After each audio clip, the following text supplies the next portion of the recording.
Hey Diane, comment ça va? Ben, ça va super bien, il fait super beau, hein? Ouais, il fait beau. C'est juste que Ouais. quand il fait chaud et beau de même, là, ça me fait toujours cogiter par rapport au climat et à l'environnement. Là.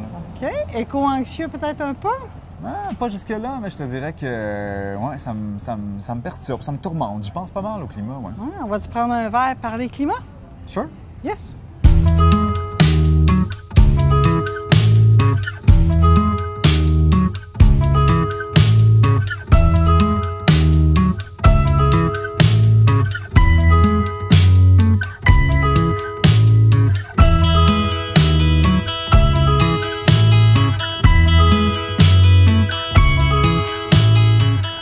Ouais, fait que toi, le climat, l'environnement, ça te fait-tu peur? Tu penses quoi là-dessus? Ben, je te dirais, je suis divisée. Il y a un côté de moi qui ferait l'autruche, je me mettrais en tête dans le sable, puis j'oublierais que ça existe. Puis l'autre côté, ben c'est trop dans notre face.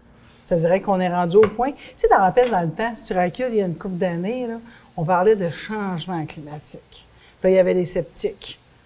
C'était la chicane. Non, ça a toujours existé, puis c'était des changements climatiques. Après, on a tombé dans le réchauffement climatique. Là, on l'adoptait, le mot. On disait, OK, on peut l'utiliser, c'est vrai, ça se réchauffe. Après, on a passé dans la crise climatique, et là, on est dans l'urgence climatique et dans l'état de crise. Là, au moins, des nouvelles, ils prennent le mot. Moi, je trouve que ça fait, OK, good, ça a pris du temps à se réveiller, mais on commence à prendre conscience. Ben non, ça change, il y a quelque chose qui arrive. On serait nono de faire l'autruche, même si c'est super épeurant, puis ça me tente. Toi, tu ferais l'autruche ou t'es conscient de... Ben non, moi, je le vois aller. Je pense que je suis assez conscient, mais je pense pas que c'est une histoire de climat puis de degrés 1,5, 2,7 de plus. Là, on a un idéal à atteindre en 2030. Je pense que c'est une question d'action collective. Parce que quand même qu'on baisse de 0,5 plus ou moins, c'est pas des mathématiques. Tu sais, c'est comme c'est trop abstrait. Ouais. C'est comme si on veut se tenir en deçà ou en dessous de tel niveau, mais qu'est-ce que ça veut concrètement dire pour le commun des mortels? On ne sait pas vraiment. Tu sais. Non, puis c'est des statistiques, puis on se dit, tu sais, tant qu'on va continuer à dire que le 2 tiers de nos terres agricoles vont faire pousser du maïs pour nourrir des cochons qu'on vend en Chine, tu sais, on a une façon de fonctionner. Tu sais, le climat touche autant le côté social que le côté environnemental des forêts, que l'agriculture, que notre façon de consommer. Il y a beaucoup d'enjeux. Il n'y a pas juste dire, OK, sauvons les baleines, parce qu'on peut sauver les baleines, puis continuer à produire bien trop de cochons.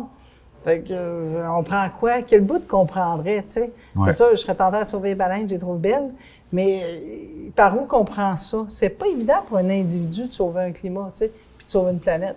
Ben, c'est vraiment collectivement qu'on peut y arriver, mais encore là, tu sais, souvent, c'est comme si c'était le peuple qui devait faire des actions pour y arriver recyclé, là, ces changements au char électrique, mais ça, c'est vraiment global, tu sais, c'est quelque chose de global. Puis souvent, on pointe pas du doigt vraiment les engrenages qui sont les plus, les majeurs, tu sais.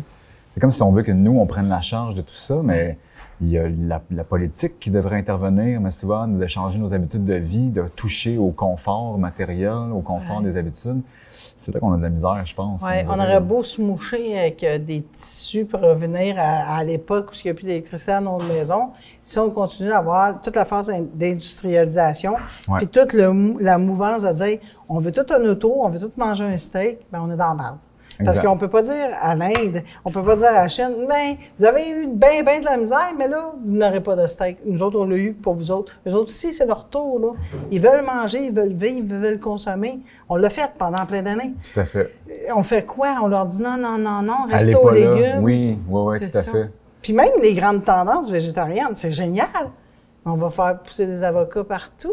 On va scraper quand même une agriculture, là. C'est un beau puzzle, hein? Ouais, c'est pas évident, c'est pas si simple. Puis comme tu dis, l'individu, comment tu veux que l'individu change ça? Je pense qu'il faut faire des pressions. Si on veut vraiment changer un climat, c'est faire des pressions sur les gouvernements, sur les municipalités, pour qu'il y ait des enjeux plus gros que nous. Parce qu'on a beau arrêter de manger de la viande demain, il faudrait que des milliards de personnes, OK, à 3, puis personne n'en mange. Regardons, tout le monde va tricher chacun de son bord, là. Je pense que c'est plus gros que nous individuellement, le climat. Mais j'ai l'impression qu'il y a comme quelque chose dans l'air du temps, passé le 21e siècle, que là, il y a comme une remise en question de nos mœurs et coutumes à l'échelle globale. On arrive dans notre histoire planétaire à quelque chose de, tu sais, depuis les 20, 50 dernières années, mettons, le rythme de vie, les changements sociaux c'est majeur, là. il y a tellement de stock. Il y a dû y avoir du stock qui se passait bien avant aussi, mais j'ai l'impression que dans l'actualité internationale, c'est plus prenant. Ça chamboule tout. Je pense qu'on n'était pas fin non plus. Tu sais, tu recules au Moyen-Âge, puis tu recules dans le début de l'industrialisation. On n'en prenait pas soin des rivières. Là. Toutes les entreprises, regarde où ils sont bâtis, sur le bord d'un cours d'eau. Ouais. Prends-les toutes. Là. Je les nommerai pas, là, mais pense à toutes nos entreprises sont où, ces bords de rivières, même au Québec. Tu sais, on jetait toutes dans la rivière, ça allait bien. On jette encore beaucoup dans les fleuves. Mais tu sais, à l'époque, on faisait ça, mais on était beaucoup moins à le faire. Fait que l'impact, oui, on scrapait un petit peu la planète, mais ça paraissait beaucoup moins. Maintenant, on est une méchante gang à faire le même geste. Fait que c'est le nombre qui commence à créer problème, même le nombre pour nourrir. Ouais. Comment qu'on va faire? On va manquer de terre agricole. Tu sais, au Québec, ça commence à dire « Hey, la COVID a fait peur à Legault. » Il a fait prendre conscience à notre premier ministre que « Hey, comment on va se nourrir, nous autres, si jamais les autres pays font « Oups, ça marche plus, là. Ouais. » Si le réchauffement climatique fait brûler les champs à grandeur du monde, qui va nous donner nos belles oranges, nos avocats? Tu sais, on est un petit peu dans la misère, là. Et le Québec ne se produit pas assez, peut-être. Même là, d'avoir passé un rite de passage collectif où, justement, il aurait pu avoir... vu que là, bon, on ne pouvait pas faire des échanges entre les pays, de revenir à l'autosuffisance, mettons, de chaque coin, de chaque province, de chaque territoire. J'ai l'impression qu'on est un petit peu passé à côté de l'exercice. Ouais. On est vraiment passé à côté. On n'a pas envie de manger du chou et des carottes. Non, c'est ça. On aime encore les fruits exotiques. Les bananes, ça fait partie des Québécois. Ouais. Mais les bananes, ils prennent l'avion. Les bananes, là, ils prennent des bateaux. Fait on n'est pas rendu à dire, on va faire des sacrifices, manger des fruits de saison. Et le Québec, il y a un côté chauviniste du Québec que tous les produits du terroir n'est pas accessible financièrement. Tout est très, très, très cher. Ouais. Tu fais, oui, je veux bien l'agriculture locale, manger des fruits de saison. C'est cher. Tu sais, j'ai accès à des oranges, des pamplemousses, des bananes beaucoup moins chères que mes fraises. Oui. Tout à fait. Fait que c'est ça qui est spécial, hein? On veut viser le local, mais le local, c'est le local, il est capitaliste à côté, puis là, il dit « Ouais, mais je paye cher mes employés. » En Europe aussi, là, ils sont payés en euros, là. Ils sont pas payés au pesos, là. Puis pourtant, on a beaucoup de choses importées de l'Europe à des prix quand même accessibles. « Ouais, mais ils sont gros. » Non, il y a des petits vignobles en Europe, puis le vin est pas moins cher qu'ici. Ouais. Reste qu'on a une façon, je pense pas qu'on est... On est vraiment individualiste et capitaliste. Chacun veut son bout de truc, puis plus que quelque chose devient à mode, plus que la valeur marchande monte. Fait que là, on est en train de sirop d'érable. On est en train de le vendre à un prix débile. C'est du sucre qui est produit ici. On pourrait-tu l'utiliser à bon escient puis l'avoir nous autres? Ben non, on peut pas. C'est mais justement, ils disent souvent à cause des changements climatiques que là, la production peut être moins abondante. Il y a ça aussi qui influence beaucoup. Tu sais, on est un peu... pas esclaves du climat, mais les agriculteurs de par le monde sont toujours soumis à cette variable-là qui est variable, justement, puis qui est incertaine. C'est ça pour les récoltes, pour le soleil, pour l'eau, pour les pluies, pour...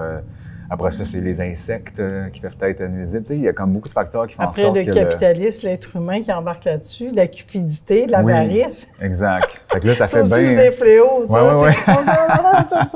C'est qu'ils veulent beaucoup. Tu sais, quand on regarde plusieurs reportages, puis tu dis, ils ont des quotas de sirop d'érable, ils sont à côté, mais ils veulent pas faire baisser le prix. Fait qu'ils veulent...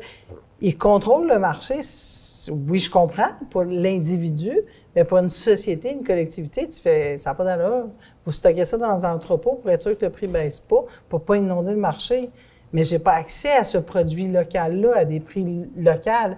Fait que c'est sûr, là, je vais faire venir mon sucre d'ailleurs, je vais faire venir mes fruits d'ailleurs, mes bananes sont pas chères. J'irai pas acheter le casseau de fraises à 6 piastres, là, si je veux que mes enfants mangent des fruits. La banane, c'est bon aussi, là. Ouais.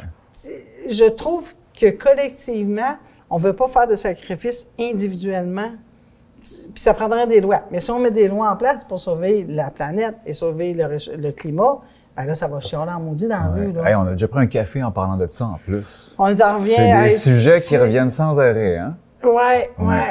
Ben c'est dur sauver le climat si on prend pas des actions politiques. Comme tu dis, c'est pas l'individu qui va faire un changement global. C'est vraiment... Tu sais, mon fils, c'est végétarien. Il faut éduquer aussi les gens. Il faut que les gens... Il faut qu'on se dise, qu'on se penche sur la question puis qu'on fasse... OK, il faut que tout le monde y mette du sien. Ça veut dire d'abaisser nos standards de confort puis d'avoir accès à tout, tu sais, puis qu'on fasse le choix concret, tout le monde ensemble. OK, pour le bien de tous, ben c'est tout le monde ensemble qu'on peut faire ça, tu sais. Ça veut dire se limiter Mais la société dans laquelle on est veut l'instantanéité du bonheur et du plaisir à tout instant. Donc, on peut avoir accès à tout en tout temps en un claquement de doigts, commander sur Internet. Puis on est super individualiste, tu sais. Oui, L'époque du carême, là, c'est révolu faire le carême. Il disait, on se prive de bouffe, de viande, puis on en mange juste le vendredi. Tu sais, le carême, ça marchait, la religion. Ils pouvaient, tu sais, tempérer les consommations de viande. Ils disaient, hey, tout le monde, on arrête, là. Dans 40 jours, on mangera. Tu sais, on avait toutes des faces de carême à l'époque. On était toutes blancs comme des draps. Mais ça marchait, mais il y avait... Quand même, c'était vraiment le dogme de l'Église, la pogne de fer, de dire « Wow! Qui va faire ça à cette heure quand on crie liberté, liberté, individualiste? On veut tout un VTT, on veut tout quelque chose qui roule gros. » Ça va être un peu compliqué. Oui, tout à fait. Puis, il n'y a pas un gouvernement qui veut perdre des votes, il va serrer la vis sur des réformes plus drastiques.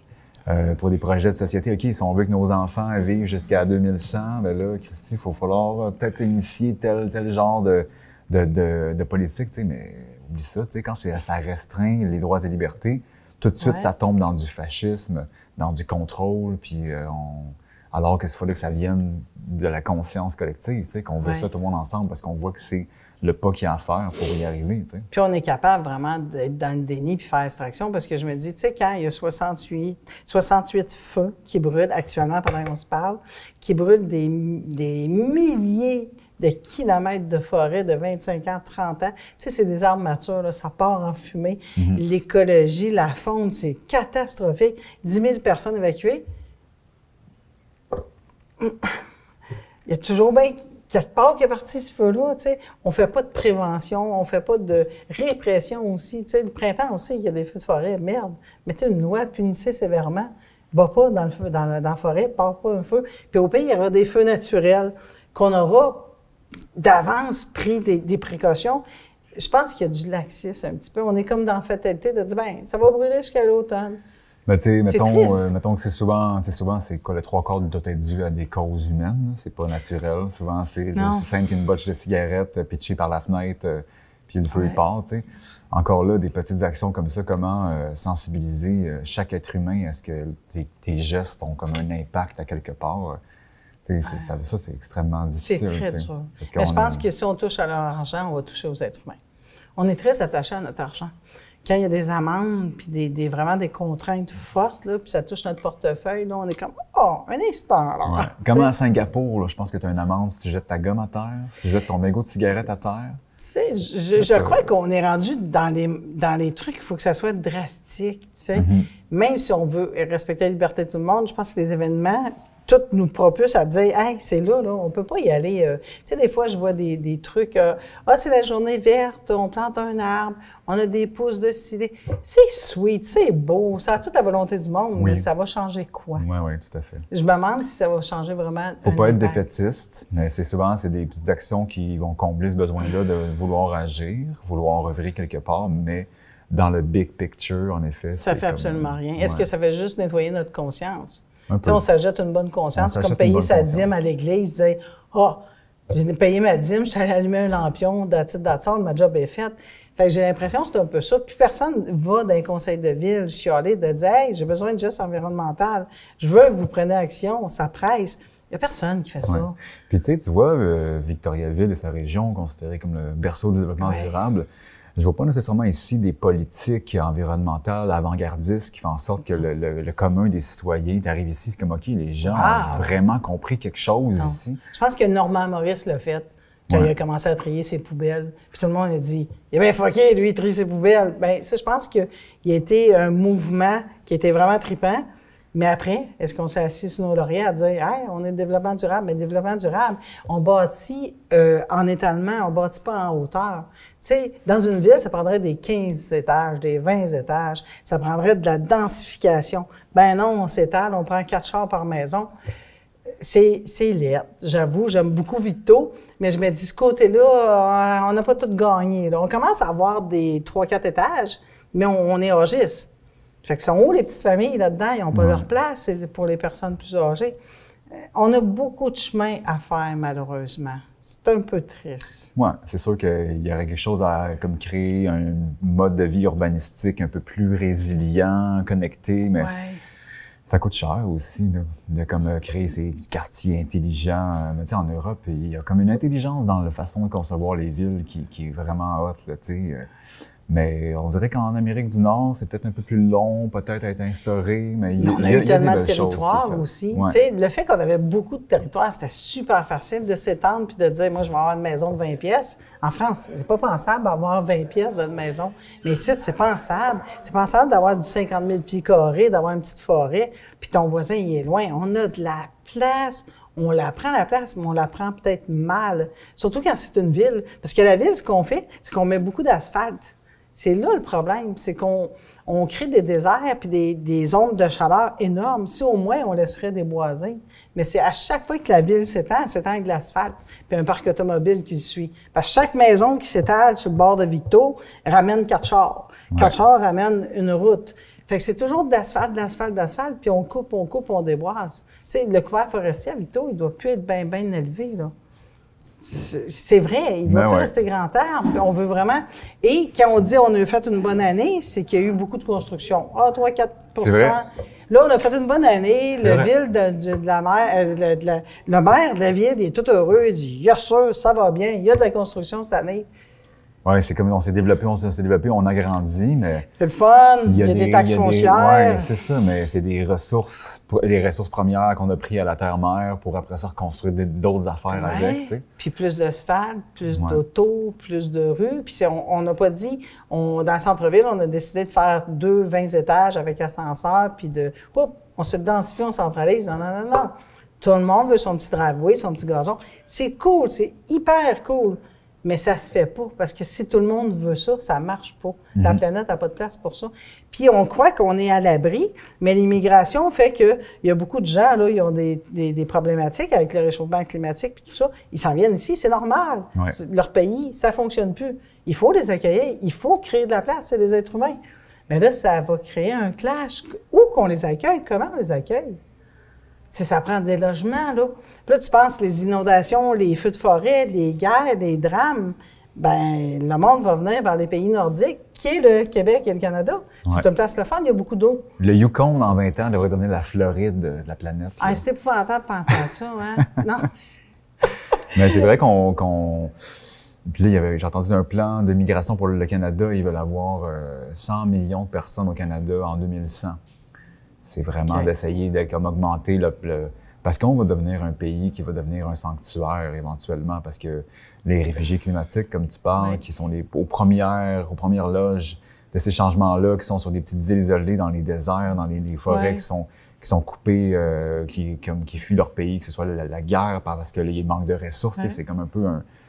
Puis on les a tellement exploités, peut-on les accueillir? On a tout pris de leur terre, on a pris toutes les ressources primaires qu'il y avait dans leur pays, on les a colonisés.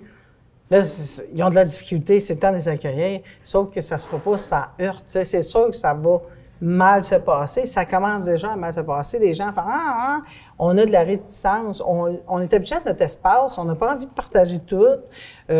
C'est difficile, mais ça s'en vient, puis il faut se préparer, mais comment? Déjà, les feux, on s'en fout. Les inondations, on fait on continue à se bâtir sur le bord des rivières, sur le bord des fleuves, puis on fait, il y a des assurances, mais c'est pas une bonne place de bâtir, là. L'eau va reprendre le dessus. Mais on a le droit. J'ai le droit, j'ai payé pour. Tu sais, le droit de propriété, c'est un peu... C'est bien. Ça a permis à bien des gens de sauter de l'esclavagisme puis de dire « Hey, j'ai le droit à mon petit lopin de terre. » Mais un lopin de terre, là, ça se divise pas infiniment à tes enfants. À un moment donné, il n'y a plus de place. Tu as beau le couper en 100, tu vas rester quoi? Tu vas avoir un arbre puis 2 pieds carrés. C'est « Yes, j'ai une terre. » Où qu'on va aller? C'est là la problématique. Ouais. Comment qu'on va s'en aller là? Je pense que l'état du climat de la planète est directement relié à notre incapacité à vivre de façon minimale, être bien avec nous-mêmes de façon simple. C'est comme si, justement, pour combler le vide spirituel qu'on a, on a besoin de beaucoup de choses pour le combler, puis c'est beaucoup de ressources, c'est beaucoup de matières, d'achats. Ouais. Puis c'est ça, parce qu'on n'est pas nécessairement éduqué à faire la paix avec nous-mêmes, à être bien juste avec soi-même sans rien. C'est comme s'il fallait justement qu'on possède beaucoup pour essayer de combler ce vide-là, mais c'est un leurre, là, tu sais. Amazon ne nous rendra pas heureux. Non. Non, Amazon ne nous rendra pas heureux. Puis on crée des poubelles. Puis souvent, les poubelles, on les voit pas. On les envoie en Chine, on les envoie dans d'autres pays. Fait qu'on n'a pas l'impression qu'on crée des poubelles à grandeur de la planète. Quand tu dis qu'il y a des îles de plastique qui flottent, ça a des grosseurs immenses. C'est vraiment des îles. Ça ne sert pas d'allure, ce qu'on fait. Mais on le fait. Puis comme c'est loin, ben on est moins touché, sensibilisé. Mais plus qu'il y a des médias sociaux, plus la Terre se rapetisse, puis on connaît tout ce qui se passe. Là, c'est dur de faire l'autruche. C'est tentant maudit, mais c'est plus dur. Mm-hmm. Une chose aussi, c'est que moi, c'est toute l'énergie et l'argent investi dans des technologies. Mettons que là, il y a comme des milliards de dollars pour aller sur Mars. Alors que tous ces esprits-là qui ont des bacs universitaires en sciences, en ingénierie, on pourrait rediriger cette attention-là, cet argent-là, cette énergie-là vers créer des solutions ici, concrètement, sur Terre, des dispositifs technologiques de recyclage, les usines à méthane, de brûlage de poubelles, de whatever. Il y a comme un paquet de choses à faire. Il y a encore 3/4 des Africains qui n'ont pas d'eau potable. Oui, virer la NASA vers d'autres projets. Ouais, tu sais, moi, je suis comme, voyons donc, on n'est comme pas en train de mettre tout à profit ces grands esprits-là dans des causes plus nobles, ici, maintenant, concrètes. Que la conquête de Mars ou de moi, ça me fait capoter. C'est vraiment l'ego masculin qui veut tellement passer à l'histoire qu'on est encore aux prises avec ça. L'ego masculin qui est le pire fléau de l'humanité, qui veut juste tout conquérir, la planète, les arbres, les ressources, puis avoir accès à tout ce qu'il faut, tu sais. Ce qui fait en sorte que c'est comme ça devient comme un peu problématique. Ils visent les étoiles au lieu de viser. Tu sais, au pire, retourner aux étoiles un coup qu'on aura réglé notre problématique. Là, il y a eu des permis dernièrement. En 2023, il va falloir surveiller ça. C'est les fonds marins. Là, ils cherchent toute l'énergie dans les fonds marins. Il y a des ressources minières dans les fonds. Il y a des talus, hein. Puis c'est quand même, dans le fond, c'est la terre qui est enterrée d'eau. Mais si tu vas dans le fond, tu as des ressources. Tu as beaucoup de ressources. Fait qu'ils se disent, on va aller là. Là, ils commencent à émettre des permis à des grandes entreprises pour aller creuser dans les fonds océaniques. Là, tu fais « Oh my God, on n'a pas fini de la dévaster la planète. Si en 2023, on émet encore des permis au lieu de dire « OK, on arrête, on a fait assez de dégâts. » Non, les permis continuent à sortir pour des grandes minières, des grandes entreprises. Tu fais « OK, on n'a pas tout à fait compris. » On va aller jusqu'à la dernière pépite d'or, à la dernière goutte de pétrole, ça c'est clair.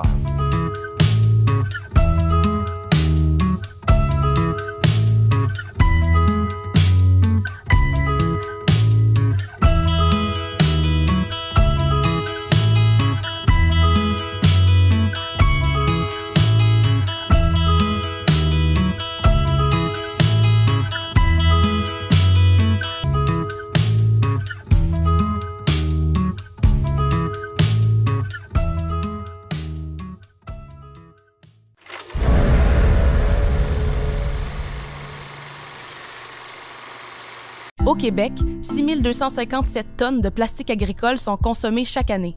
Récupérer une telle quantité de matière est un problème de taille. En 2008, Gaudreau Environnement met en place un premier système de collecte des pellicules de plastique agricole au moyen de sacs et de bacs verts. Malheureusement, plusieurs embûches sont rencontrées. Manipulation difficile, mauvaise pratique de tri et contamination de la matière. On se retrouvait avec plusieurs problématiques. C'est que, premièrement, quand la ferme avait une certaine grosseur, on se retrouvait avec une multitude de bacs. Comme ici, on était rendu à 12 bacs verts. Au final, peu d'entreprises agricoles ont adhéré à la collecte et bien des emballages ont tout bonnement été mis aux ordures, incinérés ou enfouis. Conséquemment, la municipalité a su des pertes financières liées à l'augmentation des coûts d'enfouissement.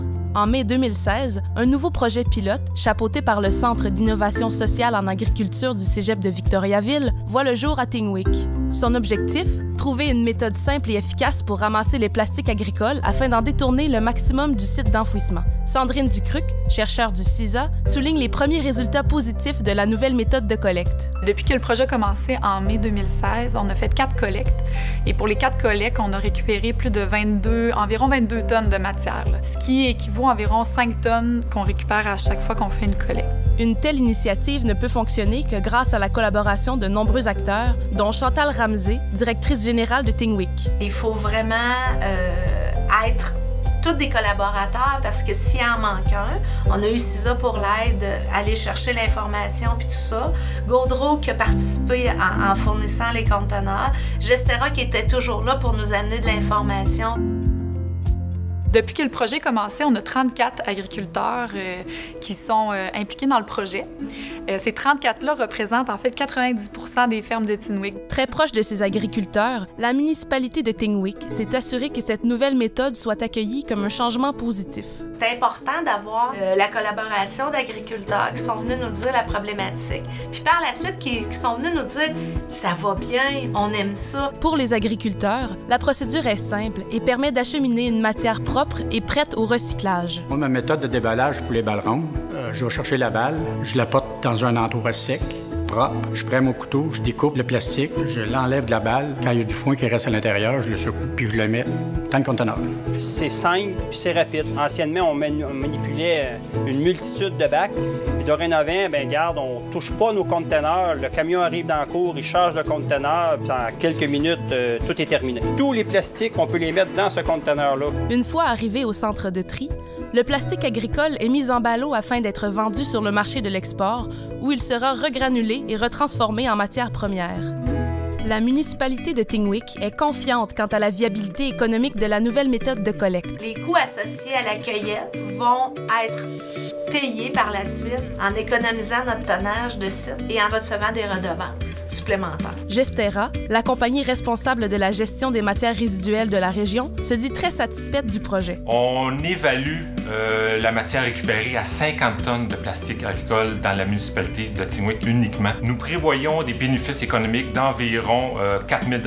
Si ces résidus représentent un déchet nuisible pour les agriculteurs de Tinwik, ici, ils sont une vraie ressource qui servira à créer de nouveaux matériaux. Donc, les plastiques agricoles sont faits de polyéthylène, qui est un matériau de haute valeur qui est facilement valorisable. Nous, chez Gaudreau Environnement, on a développé un procédé qui permet de valoriser le plastique et le verre de la collecte sélective. Et puis, on les utilise pour en faire des pavés 100% recyclés. On peut aussi faire toutes sortes d'autres matériaux avec cette matière-là, comme des dalles. Pour Francis Gauthier de chez Gestera, les autres municipalités du Québec ont tout intérêt à suivre l'exemple de la municipalité de Tinwik. Les avantages qu'une municipalité comme Tinwik peut retirer d'un tel projet pilote est bien évidemment la diminution de la matière vouée en l'enfouissement. Dans le cas présent, on peut imaginer une diminution nette de l'enfouissement de l'ordre de 8 à 14 %. Le modèle de collecte expérimenté à Tinwik a été conçu de façon à pouvoir être implanté dans toutes les municipalités du Québec. L'accès à un tel volume de plastique recyclable permettrait le développement d'une filière de récupération et de transformation de la précieuse matière par nos industries québécoises. Sandrine, du CISA, rêve déjà aux possibilités futures associées au projet pilote. Avec l'expertise de Gaudreau Environnement, on travaille sur des projets de recherche pour valoriser la matière, ce qui nous permettrait en fait de récupérer chez le producteur le plastique agricole, le transformer, le valoriser, puis ensuite en créer une nouvelle matière qui pourrait être utilisée localement, soit dans la municipalité ou chez les producteurs même. Le croisement entre innovation sociale et technologique doit guider la mise en place de cette filière qui générera des retombées sur la santé publique, les économies locales et l'environnement.